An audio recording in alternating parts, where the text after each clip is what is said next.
Taigi, tęsiam Sportbiz Vilnius 2024, didžiausia sporto konferencija Baltijos regione. Dabar labai skirtinga bus dalis. Tai bus klausimų atsakymų dalis. Turime stiprų tandemą. Tai bus Gustavo Aureliano Jorge iš FIBA ir Edgaras Abromavičius iš Lietuvos futbolo federacijos. Ir jie diskutuos, kalbės apie plėtrą pasaulinę. Tai yra plėtra pasauliniu mastu, klausimai ir atsakymai apie inovacijas ir augimą e-sporto, elektroninio sporto srityje.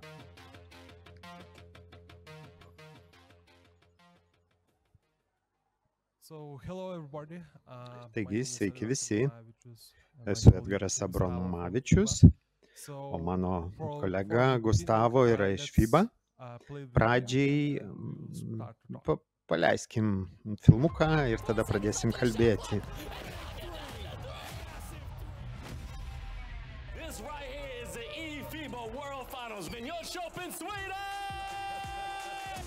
Started out with 61 nations, and now we have the final 8. A lot to play for here on day one. Well, there's alley-oop, baby! This is literally insane. Massive three. Whoa!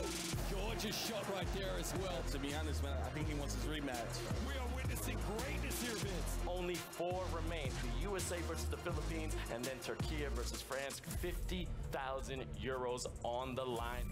This is the final day for eFIBA Season 2 World Finals! 3-ball, corner pocket! We are ready for everything.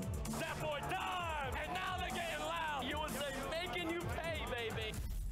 They got no chance against us. Going for the 3! And here comes the hero! It is neck and neck. They got it! It's the final game! Big time shot there from USA. Buy this man a new passport, because he's staying in France. USA Basketball is the eFIBA Season 2 World Champion!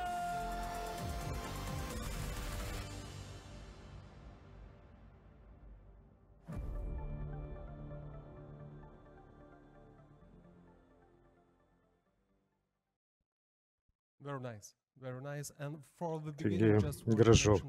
Pradžiai noriu paminėti, kad jūs galite įsiterpti bet kada, mikrofonas jums bus paduotas. Tai Gustavo, labai įdomus projektas, bet kodėl FIBA pradėjo vystyti šituos sportus? Kokia pagrindinė priežastis?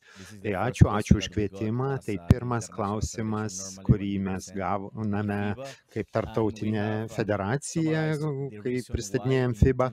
Ir mes apibendrinam 2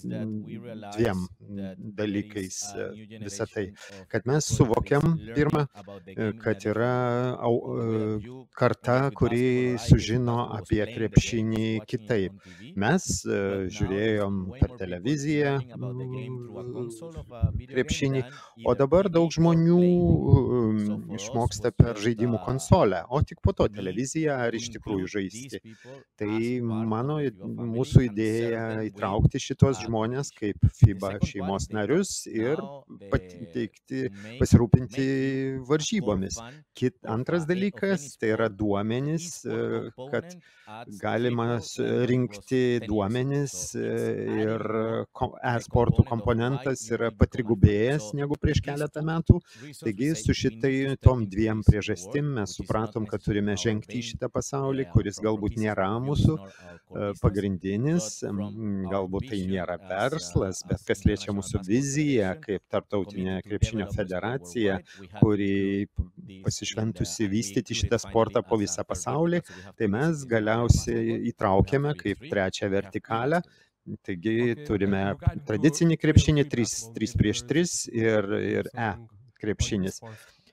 Tai o dėl 3x3 gal ir elektroninė versija yra, dar ne, bet jau buvo tai bandyta, bet tai nebuvo labai sėkmingas produktas, bet mes bandom. Tai ir iš esmės, kad geras pavyzdys, šablonas, kaip tai augo ir galbūt ne kopijuoti ir klijuoti kitom varžybom, bet tiesiog FIBA panaudoti kaip pilotinį projektą, kaip modelį, kai galim išbandyti naujus dalykus, kur anksčiau negalėdavom. Tai kokia pagrindinė dalis FIBA. FIBA tai yra platforma varžyboms. Tai tarptautinė platforma komandoms ir nacionalinėms federacijoms. Mūsų, kadangi dalyviai yra nacionalinės federacijos, tai suteikti platformą jiems varžytis. Tai pradedam spalį, nuo tada, kai paleidžiamas šitas žaidimas, iki gruodžio, tai vyksta ir žemynuose, pagal servisius ir ryšį, o po to jau įvyksta pirmą kartą, kaip matėt video, įvyksta jau asmeniškai dalyvaujant ir taip, FIBA beje Filipinus finansavo. Tai kiek nacionalinių federacijų žaidžia turnyre? Tai per šis renginius mes sugebėjome traukti 80 federacijų, šiemet yra 65, jau, bet priežastis, kai mes pradėjom, kaip pilotinį projektą, mūsų pagrindinis kvietimas buvo 17 federacijų, po to 35, po to 67, taigi susidomėjimas auga ir federacija pripažino, kad tai naujas produktas jau tarp egzistuojančių produktų. Tai vėlgi čempionai buvo iš Jungtinių valstijų ir tai buvo NBA, elitiniai žaidėjai. Tiesiog jie naudojami kaip jų pavyzdžiai, naudojami jų avatarai. Tai kaip jūs susitarėt su NBA? Na, tai nebuvo lengva, nes tai buvo 4 šalys dalyvaujančios, tai buvo ne tik FIBA ir federacijos, taip pat ir NBA ir 2K lyga. Taigi dokumentą pasirašė 4 šalys, tai buvo labai sudėtinga ir mes supratom, kad turime suprasti, kokią vertę mes galim pridėti. Ir mūsų atveju tai buvo tarptautinė pusė.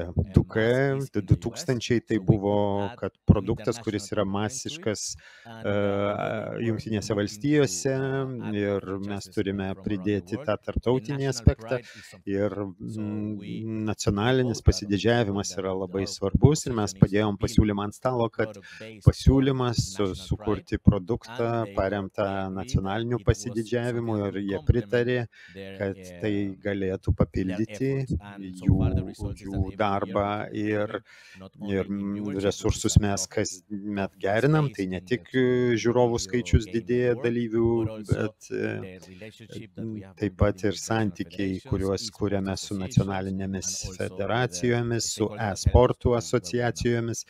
Ir tiesiog, kas įdomu e-sporte, kad negali daryti, kada nori oficialaus turnyro pagal NBA 2K, visada turi turėti kontaktą su NBA arba 2K kaip leidėjų ir visada reikia, kad surinkti visus.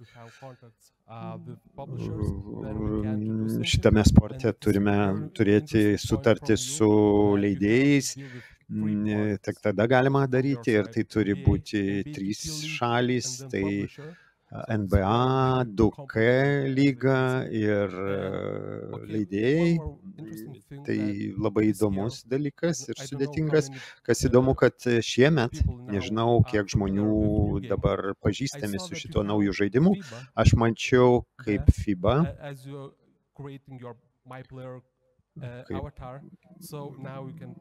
dabar kurdama avatarą, pavyzdžiui, mes žaidžiam su Ispanija, kada galėsim tikėtis Lietuvos, tai mes tikimės, mes lėtai didinam komandų skaičių, tai buvo atskiras projektas eFIBA, jeigu projektas 5x5, tai buvo tiesiog toks reklaminis tiesiog priemonė, tai kaip mes galim parodyti, kad nacionalinių rinktinių varžybos gali vykti šitame žaidime. Tai 2K norėjom pateikti ir mes panaudojom visą vizualą iš mūsų turimų resursų ir buvo 8 komandos ir galbūt jų padaugės, bet dabar mes testuojam, kol kas sėkmingai, labai gera informacija, tai mums tai yra reklaminis priemonė ir tie žmonės dabar supranta, ką reiškia tos 4 raidės ir nebesiskūs vėl dėl blogos teisėjavimo. Pavyzdžiui, jeigu eFIBA turnyras, tai nacionalinėms rinktinėms, bet kaip nacionalinės komandos atrenka žaidėjus.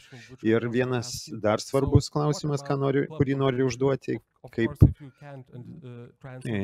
dėl varžybų, jeigu nori šitą sritį, sporto sritį, ir kuri prasidėjo nuo tiesiog paprastų žmonių, o dabar pasiekė tokią viršūnę, kaip tai įvyksta. Tai geras klausimas, dabar mes esame pirmoje kelionės stadijoje, mes tik rodom, kad tai įmanoma, kad yra susidomėjimas iš įvairių suinteresuotųjų šalių ir mes tiesiog kaip šitą įtvirtinti tokį pramoginį produktą ir netgi kalbama apie e-sportų olimpiadą.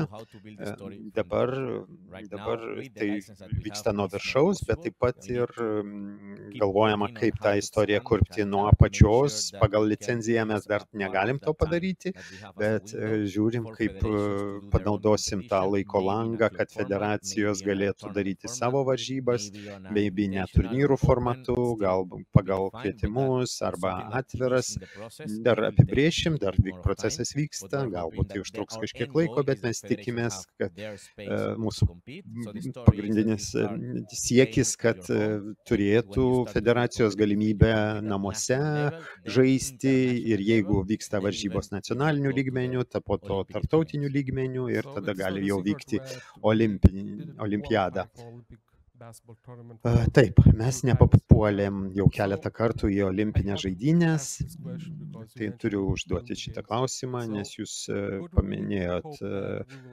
paminėjai tokius šitą, tai ar galim tikėti, kad virtualus krepšinis bus olimpinėse žaidynėse? Tai mes tik paskelbėm, vyksta pokalbiai, yra susidomėjimas ir jeigu tai įvyktų, tai mes jau turėtume patirties, buvome Singapūre, kur buvo virtualios serijos, tai buvo 3 dalyviai dalyvaujantis, buvo patirtis labai gera, yra ketinimas ir tikėsimės, kad mes labai rimtai dirbsime ir galbūt tai įmanoma. Labai įdomu, kad turim Jungtines valstijas šitame turnyre. Turime Dream Teamą, tą svajonių komandą krepšinyje ir dabar e-sporto svajonių komanda. Tai ar yra kažkokių pasiruošimo pavyzdžių, kaip ruošti šitam sportui, pavyzdžiui, Ispanija, Prancūzija, kaip tai daroma, tai įvairiais kampais žiūrinima, tai labai bendradarbiaujanti aplinka, nors tai yra konkurencinga, visi nori laimėti, bet mes matom, kaip federacijos palaiko vieną kitą, tokiais konkurencingai jie skautuoja žaidėjus ir buvo jie išstato tokią jau galinčią kovoti komandą, nors yra daug iššūkių žaisti internetu ir, pavyzdžiui, Filipinai, kokie pasiekė tokį lygį, turkai dominuoja. Kodėl? Todėl, kad jie turi klubą, kurie palaiko tuos tokius žaidėjus ir jie daug praktikų iš realaus krepšinio perkelia į ten ir ta tikra tokia simulacija 5 prieš 5, būna kitų, kur 1 prieš 1 arba 2 prieš 2, o čia yra 5 prieš 5 ir tas svarbu, Turkija sugebėjo tai perversti. Žinoma, Jungtinės valstijos dėl NBA labai stipri komanda gaunasi ir taip Turkija, Italija, Švedija, netgi kuri nėra tokia jau stipri krepšinyje, jie turi daug būdų, kaip jie įtraukia e-sportus į klubo organizaciją ir taigi yra būdas Švedijoje papulti į nacionalinę komandą. Ir jeigu pabrėži šitą, tai tada tas gali įvykti. Paminėjai Turkijos federaciją. Esu dirbęs su Fenerbahče. Tai daug buvusių žaidėjų žaidžia FIBA turnyre. Ir pateiksiu pavyzdį iš turkų pavyzdžių, galbūt geriausius. Ir galbūt tai neoficialios komandos, bet tai gal porą pavyzdžių FIBA turnyre. Tai galbūt tai pavyzdys bus iš mūsų šalių padaryti kažkokius mėgėjiškus turnyrus ir kad galėtume sukurti tokias iniciatyvas, kad geriausi galėtų papulti į FIBA turnyrus ateityje. Taip, manau, kad Prancūzija taip pat rodo puikų pavyzdį, kaip jiem pavyko pasiekti tą lygį, kad jie atranda geriausius rezultatus ir po FIBA esporto jų žaidėjas buvo perkeltas į 2K lygą ir spraga tarp JAV ir kitų šalių nėra tokia didelė, kokia manėme esant, nes šalis nori varžytis aukščiausių lygių. O kokius iššūkius įžvelgiate ateityje šiam projektui? Galbūt tai yra šviečiamoji dalis, kalbant apie žaidėjų švietimą ir mokymą, galbūt kontraktas tarp NBA ir 2K lygos. Kokie yra didžiausi iššūkiai? Na, iššūkių yra. Visų pirma, tai yra e-sporto verslas, kuris sparčiai pradėjo plėtotis ir pasikeitė ekosistema. Todėl mes turime žengti kojon su verslu. Ir taip pat mes turime keisti e-sporto ekonomiką. Ir visa tai yra labai aktualu. Ir mes turime į tai atsižvelgti. Kitas dalykas yra, reikia, kad daugiau merginų žaistų e-sportą. Yra tam tikra priežastis, bet mes nežinome tos priežasties, kodėl merginos nesivaržo klubuose. Po 6 renginių per 4 metus mes turime vis dar labai mažai merginų ir tai yra iššūkis, nes mes norime pasitelkti šią platformą, kad išlaikytume tinkamą santykį tarp skirtingų lyčių. Nes juk žmonės mėgsta krepšinį nepriklausomai nuo lyties. Ir kalbant apie e-sportą, iššūkis tam tikrose regionuose yra internetas, galimybė prieiti prie platformos, kad galėtum kvalifikuotis ir pereiti į kitą etapą. Žinoma, tai ne mūsų rankose, bet tai yra iššūkis. Na, norėčiau pasidalyti mūsų patirtimi, kalbant apie moteriškąją auditorijos dalį. Mes turėjome galimybę organizuoti moterų lygą futbolo e-sporto srityje ir buvo suplanuotas 5 dienų specialioji stovykla, viskas buvo apmokėta ir mes turėjome tik 2 dalyvės. Mes reklamavome labai aktyviai, darėme, ką galėjome. Mes susisiekėme su kiekviena žaidėja, kokią tiek žinojome, bet niekas neatvyko, tik 2 merginos. Ir jos tiesiog sužaidė finale. Ir viena iš jų nuvyko į Šveicariją. Dar vienas klausimas. Mes kalbame apie 2K. Ir viskas gerai, jeigu negalite atsakyti, bet galbūt galėsite. Ar įmanoma, kad vieną dieną FIBA išleis kompiuterinį vaizdo žaidimo. Galbūt tai būtų paprasčiau, negu bandyti susitarti su NBA. Galbūt artimiausią penkmetį tai galėtų vykti. Na, aš sakyčiau, kodėlgi ne, tai būtų išties puiku. Bet mes turime suprasti ir mūsų poziciją rinkoje, o mūsų pozicija vaizdo žaidimo rinkoje nėra stipri, nes FIBOS misija yra kirta. Bet jeigu būtų galimybė patyrinėti šią galimybę ar su 2K, ar su kita suinteresuota šalimi, kodėlgi ne? Ir jeigu atsiras galimybė, mes nesakysime ne, bet aktyviai galimybių neieškome. Nes suprantame, kad šiuo metu mes turime nueiti ten, kur yra žmonės, kurie žaidžia ir tai yra 2K. Jeigu atsirastų galimybė, kodėlgi ne?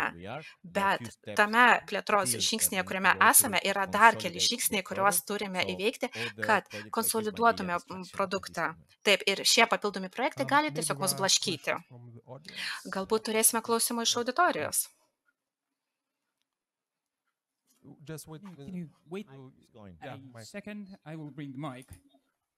Minutėlę, atnešiu mikrofoną. Sveiki. Kaip suprantu, kvalifikacija vyksta internetu. Taip. Taigi, mano klausimas štai koks. Kaip jūs susitvarkote su sukčiautojų problema, nes 2K kovos su sukčiavimo sistema pakankamai silpna. Mes gavome paramą iš 2K, jie suteikia įrankius, kuriuos turi. Mūsų privalumas, o tai mažas privalumas, mes pradėjome žaisti likus nedaug laiko iki naujo žaidimo. Taigi nėra laiko kažką įsidiegti sukčiavimui. Taigi paprastai, kaip mes suprantame, ši problema įvyksta po sausio, po gruodžio, kai jau žaidimas įsisuka.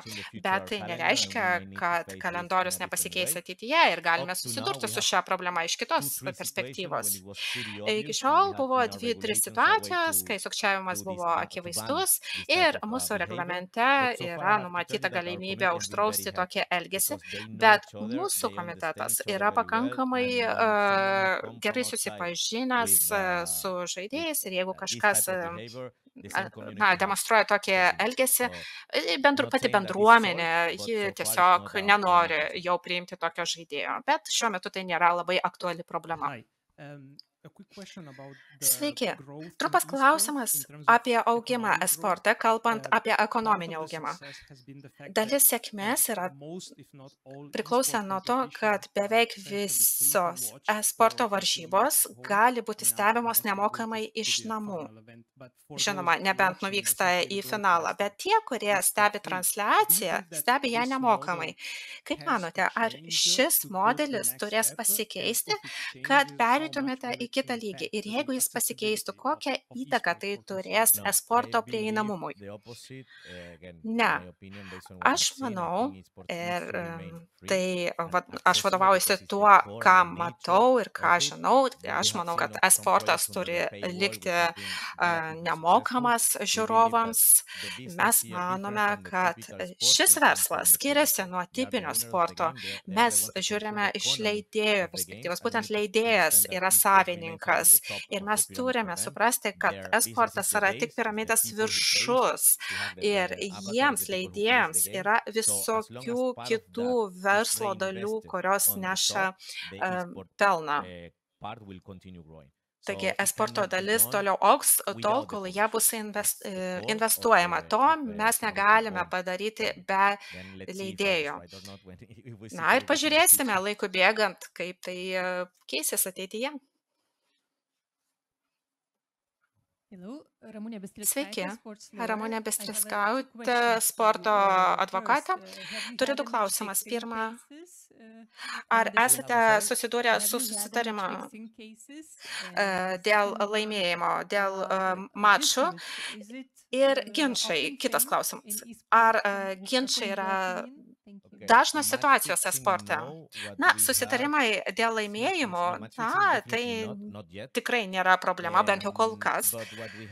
O esame susidūrę su atsijungimu. Jie norėjo tiesiog apeiti taisyklę ir tiesiog peržaisti žaidimą ir mes išsisprendėme su 2K situaciją, mes išsiaiškinome, kaip nuspręsti, ar tai buvo tyčinis veiksmas ar ne, bet tai buvo tik vienas ar du atvejai per pastaruosius 4 metus. Kalbant apie ginčus, ir kalbant apie mūsų juristų komandą, jeigu yra ginčas su federacija ir buvo vienas ginčas susijęs su elgesiu ir su komandos rezultatu, šiuo atveju ginčas nepasiekė tribunolo ir jis buvo išspręstas federacijos lygmeniu. Ir yra tam tikri teisiniai įrankiai, yra komanda, juridinė komanda, kuri spręs tą ginčą, jeigu toks atsirastų. Ir mes kasmet atnaujiname savo reglamentus ar savo taisyklės, kad galėtume greitai reaguoti į tokius ginčus. Žinoma, žaidimai žaidžiasi skirtingai, kiekvienais metais viskas vystosi, todėl turime būti pasiruošę. Viskas labai aišku, jokių klausimų. Taip, klausimų nebėra. Gustavai, aš norėčiau padėkoti už tai, kad atvykote, už tai, kad papasakojote mums krepšinio sportą. Linkiu Jums visą ko geriausios kloties Jūsų projektui ir tikiuosi, kad susitiksime greitai. Taip, stebėkime Filipinus, FIBA ir tikimės, kad lietuvių komandai seksis geriau negu praeitais metais. Ačiū. Puiku, Gustavo Arellano Jorge, dėkojame, kad atvykote į Lietuvą. Ačiū Edgarui už puikius klausimus. Tai yra FIBA žmogus e-sporto srityje.